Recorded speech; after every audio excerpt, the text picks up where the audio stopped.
Hello, my name is Naomi Nickerson, and I am answering the question, what is taught is what is learned, for the Teach English Now TESOL certification course brought to us by ASU. I have notes in front of me, so I'm going to look down. My answer is yes, what is taught is what is learned, but we have to make sure that what we're teaching is what we want our students to learn. We have to think about the curriculum. That's certainly the meat of our lesson, but we also have to think about delivery, tone, ancillary materials, supporting materials that are going to help our students learn, environment, and we have to think about our audience as well.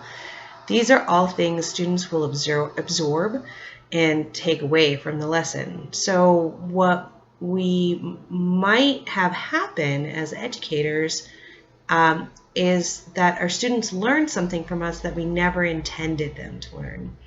And so we have to tailor our approach to different audience members. I know about this because I've taught the college level and I've taught the kindergarten level, and I've taught in different environments to different groups of students. As a college instructor, I can use high content, low technique to deliver information and ask my students to absorb and acquire the skills and information that I'm giving them without a lot of hand holding, a lot of technique, and a little bit less nurturing that I would need to teach kindergarten level students.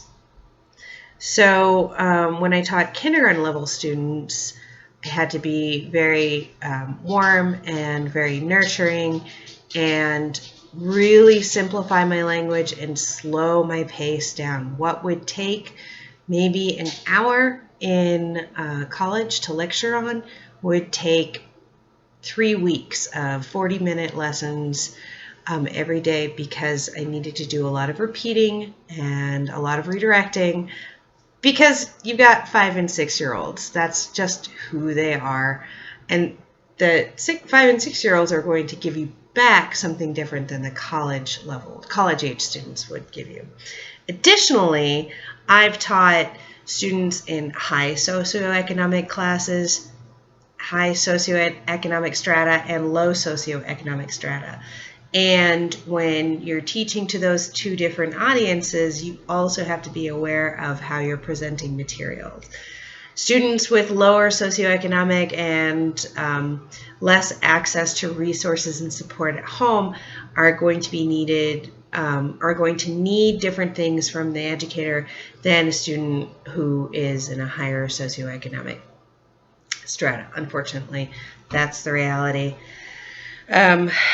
When I taught at a residential treatment facility, I had to use a completely different tone and focus on different priorities, the safety of the students, their perception of me, and I had to use different content to deliver the same message, because they would perceive the delivery of that content in different ways than a group of students who might feel safe and secure in their world environment.